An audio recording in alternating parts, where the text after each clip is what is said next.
ஓம் சக்தி. உலகத்தில் உள்ள அனைத்து செவ்வாடை சக்திகளுக்கும் பக்தர்களுக்கும் என்னுடைய வணக்கத்தை முதற்கண் தெரிவித்துக் கொள்கின்றேன். நான் இன்று உங்களுக்கு நன்றி கூறும் வகையில் இங்கு அமர்ந்து உங்களோடு பேசிக்கொண்டிருக்கின்றேன். ஏனென்றால் கடந்த டிசம்பர் மாதம் 15ஆம் தேதியில் ஆரம்பித்த இருமுடி செலுத்துகின்ற விரதம் பிப்ரவரி வரை தொடர்ந்து கிட்டத்தட்ட 2 மாதங்கள் நடைபெற்றது. பக்தர்கள் அனைவரும் நல்ல ஒத்துழைப்பு கொடுத்து இந்த விழாவினை சீரும் சிறப்புமாக செய்து கொடுத்தார்கள். அம்மா இருந்தது போலவே அன்னதானத்துக்கு நன்கொடை வழங்கினார்கள். அம்மா என்ன சொன்னார்களோ அதை தொடர்ந்தும் செய்து வருகின்றார்கள். அப்படிப்பட்ட பக்தர்களுக்கு என்னுடைய மனமார்ந்த நன்றி உரித்தாகுக. நான் நன்றி என்று ஒரு வார்த்தையில் கூறிவிட முடியாது. ஏனென்றால் வெகு தூரங்களில் இருந்து இங்கு வந்து மாலை செலுத்தி அம்மாவினுடைய அருளை பெற்ற சக்திகள் மிகவும் வணங்குதற்கு உரியவர்கள். அத்தகைய வணங்குதற்கு உரிய சக்திகளாக செவ்வாடை தொண்டர்களாக போற்றப்படும் நீங்கள் நல்ல மனதோடும் ஆழ்ந்த பக்தியோடும் இருமுடியை செலுத்தியிருந்தால் கட்டாயம் நீங்கள் நினைத்த காரியம் நிறைவேறியிருக்கும். இந்த இருமுடி செலுத்தும் விழாவில் நீங்களும் வரும்போது நான் முன்பு சொல்வது போல வாகனங்களில் வரும்போது ஜாக்கிரதையாக வர வேண்டும். 8 மணிக்கு மேலே கிளம்பி வரக்கூடாது அப்படின்னு எவ்வளோ சொல்லி நாங்கள் சொன்னோம். சூழ்நிலை சந்தர்ப்பம் நீங்களும் ஏதோ கிளம்பி வந்து எல்லா இடங்களுக்கும் சென்று உங்களுடைய மகிழ்ச்சியை பகிர்ந்து கொண்டீர்கள். மகிழ்ச்சியை பகிர்ந்து கொள்வதில் தவறு இல்லை. ஆனால் ஒரு தெய்வத்தை மனதார நினைத்து ஒரு விரதம் இருந்து ஒரு இருமுடி செலுத்துகின்ற போது நம்முடைய நோக்கம் முழுவதும், நம்முடைய எண்ணம் முழுவதும், நம்முடைய ஆர்வம் முழுவதும் அந்த வண்டியில் நல்லபடியாக போய் நம்ம காணிக்கை செலுத்திட்டு நேராக வீட்டுக்கு வந்து மாலையை கழட்டி வச்சுட்டு வந்து நம்ம விரதத்தை முடிக்கணும் அப்படின்ற ஒரு எண்ணம் உங்களுக்கு கட்டாயம் இருக்கணும். ஆழ்ந்த ஒரு பக்தியால் தான் எந்த ஒரு நன்மையுமே கிடைக்கும். அதனால் இருமுடி நல்ல முறையில் நடந்தது. ஜோதி ஏற்றுகின்ற விழாவும் சீரும் சிறப்புமாக நடந்தது. எல்லாமே நடக்குது. தினமும் அபிஷேகம், ஆராதனை, பக்தர்கள் வருகை, அடுத்தது எல்லாமே கோயிலில் நடக்குது. என்னிடம் சில பக்தர்கள் கேட்டார்கள், நாங்கள் அம்மா இருந்தால் நாங்கள் வருவோம், அம்மா கோயில் சுற்றுறதை பார்ப்போம், அவங்கக்கிட்ட அருள்வாக்கு கேட்போம், மந்திரிப்பு எடுத்துக்குவோம், அப்புறம் எங்கள் பிரச்சனைகளை சொல்லி அதுக்கு தீர்வு காண்போம். அவங்க பேசாட்டி கூட ஒரு தலையாட்டி ஒரு சைகை காட்டினா கூட போதும் எங்களுக்கு. அப்படி இருந்த எங்களுக்கு இப்போ அம்மா கூட இல்லைன்ற வருத்தம் தான் அப்படின்னு சொல்லுவாங்க. உங்களுக்கே அந்த வருத்தம் இருக்கும்போது எங்களுக்கெல்லாம் எவ்வளோ வருத்தம் இருக்கும்னு நீங்கள் நினச்சி பார்க்கணும். எங்களை பார்த்து நீங்கள் ஆறுதல் அடையணும், உங்களை பார்த்து நாங்கள் ஆறுதல் அடையணும். இங்கே அம்மா இங்கேயே தான் இருக்கிறாங்க. அவங்களுக்கு அவங்க உயிரோடு இருந்த காலத்தில் ரொம்ப பிடித்தது முதல்ல ஆதிபராசக்தி என்ற தெய்வம், 2வது அவங்களுக்கு கோயில்.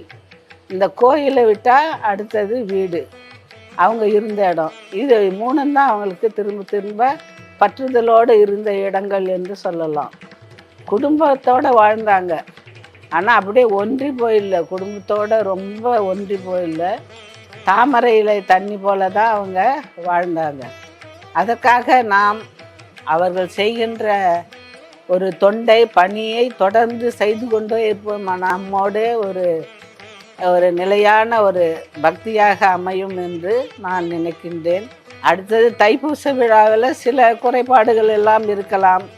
அதையெல்லாம் நீங்கள் பெரிதுபடுத்தாமல் இந்த விழாவினை சீரும் சிறப்புமாக செய்து கொடுத்தமைக்கு மீண்டும் என்னுடைய நன்றியை இயக்கத்தின் சார்பாகவும் எங்கள் குடும்பத்தின் சார்பாகவும் செவ்வாடைகள் சக்திகள் மூலமாகவும் நாம் தெரிவித்துக் கொள்கின்றேன். ஒன்றை மட்டும் மறக்கக்கூடாது. என்ன தான தர்மம் செய்தாலும் உடலால் செய்யக்கூடிய தொண்டே சரீர தொண்டு. அந்த சரீர தொண்டை செவ்வாடை சக்திகள் 2 மாதம் குடும்பத்தை விட்டு வந்து இங்கு தங்கி அவங்களுக்கும் பல அசௌகரியங்கள் இருக்கும். அதையெல்லாம் பொறுத்து கொண்டு விழா எப்படியாவது நன்றாக நடக்க வேண்டும் என்று எல்லாமே இங்கு சிறப்பாக நடைபெற்றது. அந்த நடைபெற்ற நிகழ்ச்சிக்கு என்னுடைய நன்றியும் பாராட்டுதல்களையும் தெரிவித்துக் கொள்கின்றேன். அடுத்தது வர இருக்கின்ற அம்மாவினுடைய பிறந்த நாள் விழா மார்ச் 1, 2 பிறந்த நாள் விழாவில் பாத பூஜை, சிறப்பு பாத பூஜை நடைபெறும். 3ஆம் தேதி சமுதாய தொண்டு. அம்மாவுக்கு எப்போவுமே பிடித்தது சமுதாய தொண்டு.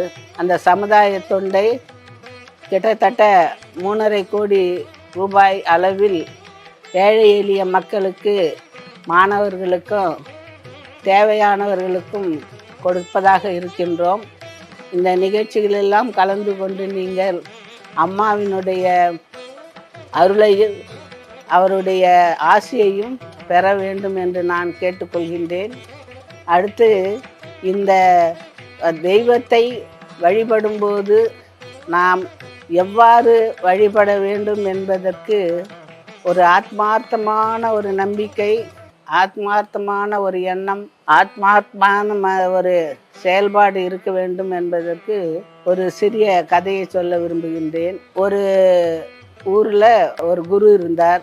அந்த குரு ஒரு கிளி குஞ்சியை எடுத்து வந்து தனக்கு ஒரு காட்டுக்கு போகும்போது ஒரு கிளி குஞ்சு கிடச்சிது பொந்தில். அந்த கிளி குஞ்சியை கொண்டு வந்து வளர்த்தார். சொன்னதை சொல்லுமாம் கிளிப்பிள்ளை என்று கூறுவார்கள்.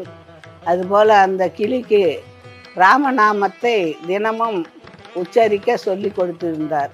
ராம், ஸ்ரீராம், ராம் ராம் என்று உச்சரிக்கின்ற ராமநாமத்தை சொல்லி கொடுத்திருந்தார். அதுவும் கற்றுக்கொண்டது.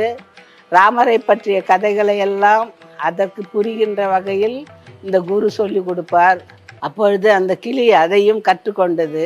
இந்த குரு ஒரு நாள் தன்னை விட சிறந்த ஒரு பெரிய குருக்கிட்ட போய் ஆசி வாங்கின்னு வர போகிறேன் அப்படின்னு இந்த கிளிக்கிட்ட சொல்லிட்டு போகிறாரு. அப்போ அந்த கிளி சொல்லுது, நான் இவ்வளோ நாளாக ராமநாமத்தை ஜபித்து கொண்டிருக்கின்றேன். எனக்கு என்ன அந்த குரு மோட்சம் கொடுக்கின்றார் என்று கேட்டு வாருங்கள் என்று சொன்னது. சரின்ட்டு அந்த குரு அவருடைய குருவுக்கிட்ட போயிட்டு பேசிட்டு இந்த கிளியை பற்றியும் சொல்லியிருக்கிறார்.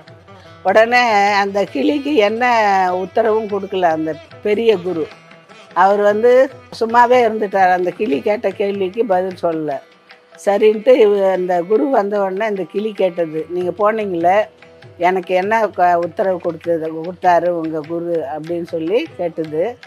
அதுக்கு அந்த குரு சொன்னார், அவர் உன் பேரை சொன்ன உடனே மௌனமாயிட்டார், எதையுமே சொல்லவே இல்லை அப்படின்னு சொன்ன உடனே குரு சொன்ன உடனே அந்த கிளிக்கு என்னடா இது, நம்ம இவ்வளோ பக்தியாக ராமநாமத்தை உச்சரித்து கொண்டிருக்கிறோம், நமக்கு ஒன்றுமே சொல்லலையே அப்படின்னு ஒரு வருத்தத்திலே காலையில் பார்த்தா அந்த கிளியானது இறந்து கிடந்தது.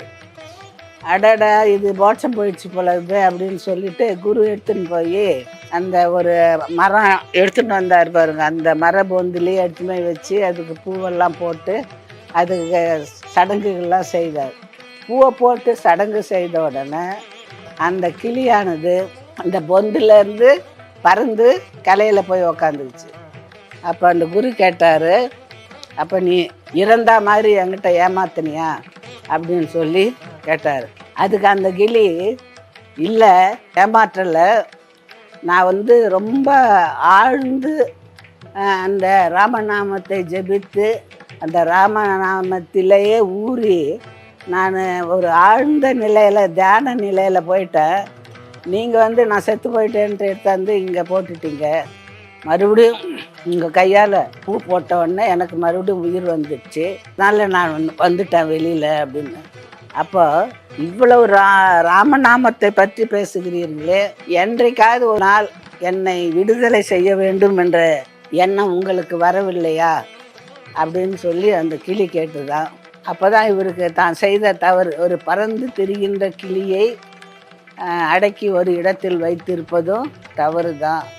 ஆனால் அந்த கிளிகிட்ட இருந்து இந்த குரு கற்றுக்கிட்ட விஷயம் என்னன்னா, மந்திரங்களை ஓதி ஜெபித்தால் மட்டும் போதாது, ஆழ்ந்த ஆக்கப்பூர்வமான ஒரு ஆத்மார்த்தமான நம்பிக்கை உள்ள தியானமும் பயிற்சியும் தேவை என்பது பக்திக்கு மிகவும் அவசியம் என்று அந்த குரு உணர்ந்து கொண்டாராம். ஆகையால் நாமெல்லாம் வண்டியில் வரும்போது ஆத்மார்த்தமாக தெய்வத்தை மனதில் நிறுத்தி வழிபாடு செய்தால் கட்டாயம் நமக்கு பலன் கிடைக்கும், நமக்கு எல்லா நன்மைகளும் உண்டாகும் என்று கூறி விடைபெறுகின்றேன். ஓம் சக்தி. ஓம் சக்தி. அம்மாவின் ஆன்மீக ஒளிபரப்பும் மேல்மருவத்தூர் சித்தர்பீடம் யூடியூப் சேனலை சப்ஸ்கிரைப் செய்து மேல்மருவத்தூர் சுயம்பு அருள்மிகு ஆதிபராசக்தி சித்தர்பீடத்துடன் இணைந்திருங்கள்.